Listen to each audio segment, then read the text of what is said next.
Hey cats, it's Ed, midsole Bud here. I've got a shoe from the big felines Puma. I've reached 100 miles or 160 kilometers in the Puma Deviate Nitro Elite 3. How have they held up over time? Do I still recommend you test this one out?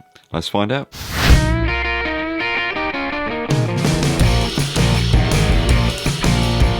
Thanks for tuning in, people. It's always appreciated. Do hit that subscribe button if you've not done so already. Also give this video a thumbs up, like, and drop us a comment to help with the YouTube algorithm. Dankeschön.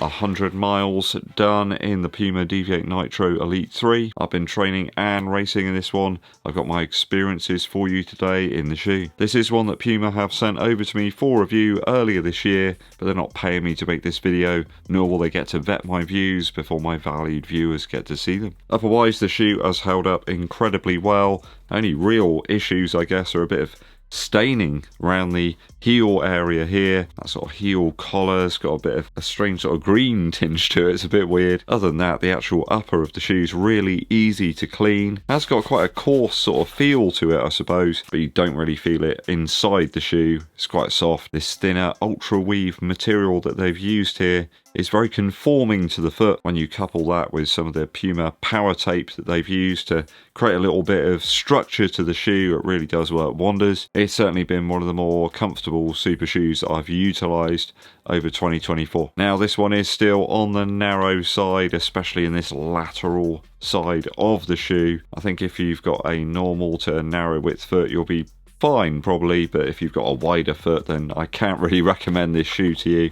I just think it's going to be a little bit too constrictive around the foot. I think comfort here off the bat was pretty good. I did switch the laces out to a pair from the Deviate Nitro 2. Does seem to have improved the lockdown quite a bit. Center up the tongue, cinch the laces in, and you're good to go. I found that the lock doesn't really change over any considerable miles. It still feels a nice comfortable shoe. In fact, it's one that's very usable really. You can just sort of pick it up and utilize it for any session regardless of what you're doing. Toe box height is reasonable here. It certainly is a fitting shoe though. It's a little bit like some of Puma's football boots that they've released over the last few years. Reminds me of the Ultra SL Tech. That still to this day is one of the lightest boots out there. I think Puma kind of nailed it with the upper really. There's good flexibility here. Grip around the ankle is on point despite the lack of rigidity back here in the heel. So really at 100 miles, only the laces are an issue. There's loads of padding here in the tongue. Don't think I'd really change all that much about it. I'll give it a 2.9 out of 3 for the upper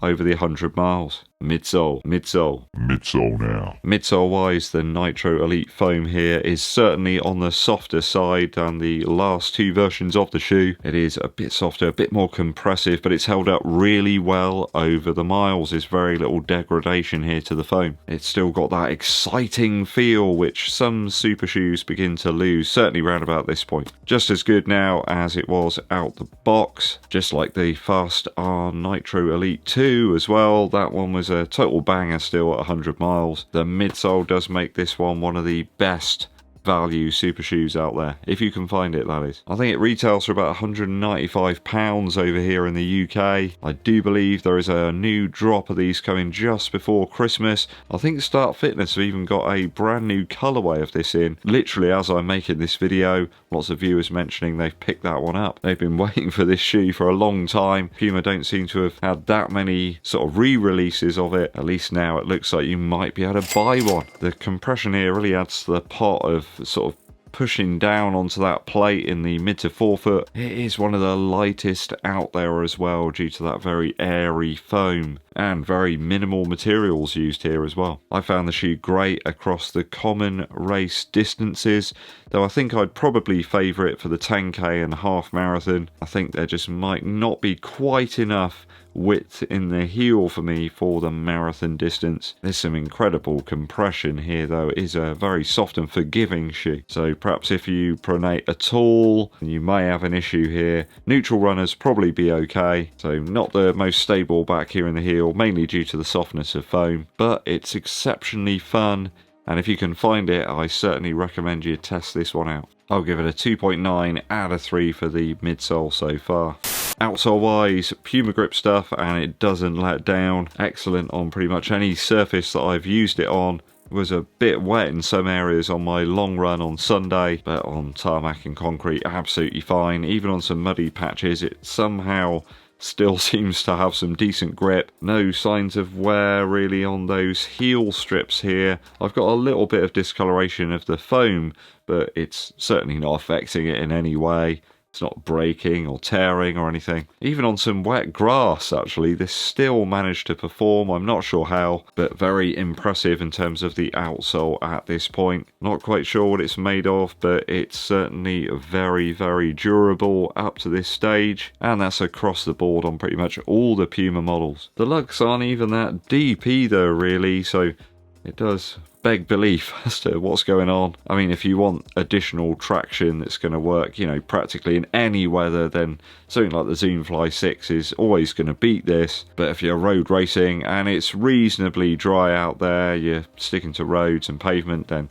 yeah, this one's an absolute banger. I haven't been babying this shoe either. It's been out in some stinking weather, and it seems to have held up pretty well. I've had a few naysayers come on and say that, you know, Puma shoes aren't durable and I'm lying and all this. Well, I think a lot of these people have never even worn the shoes or tried them out. The foam formula here just seems to be that bit better and more durable. There's just more longevity to it. I think that's something to note if you're after a value super shoe, and bear in mind that this is one of the cheaper ones as well at 195 quid. I'll give it a 2.9 out of 3 for the outsole at 100 miles.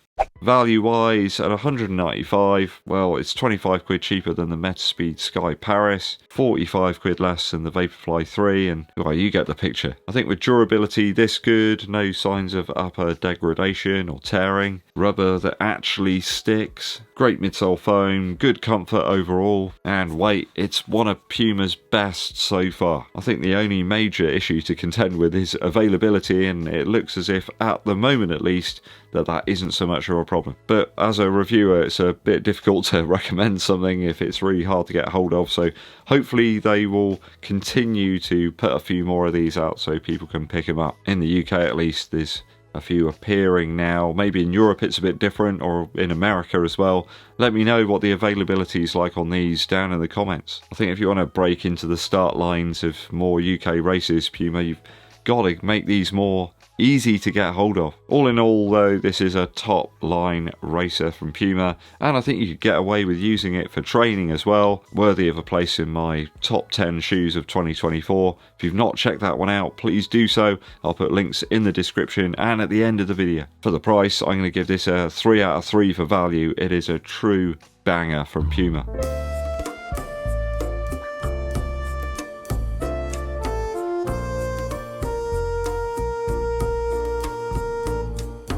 Certainly one of the best I've tested out across the year. There's very little to dislike here really. Certainly comes a recommended from me in 2024.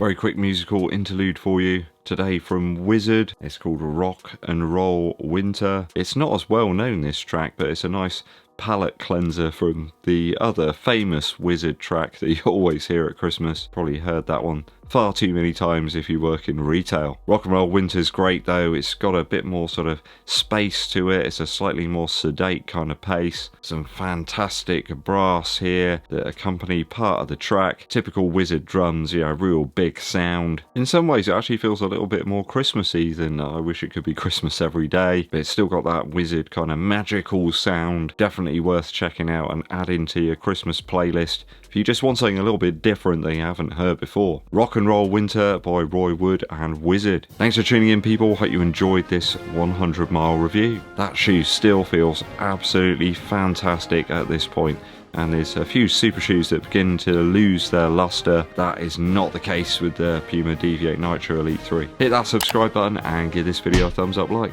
Also drop us a comment to help with the algorithm. My name's Eddbud and I'll be seeing you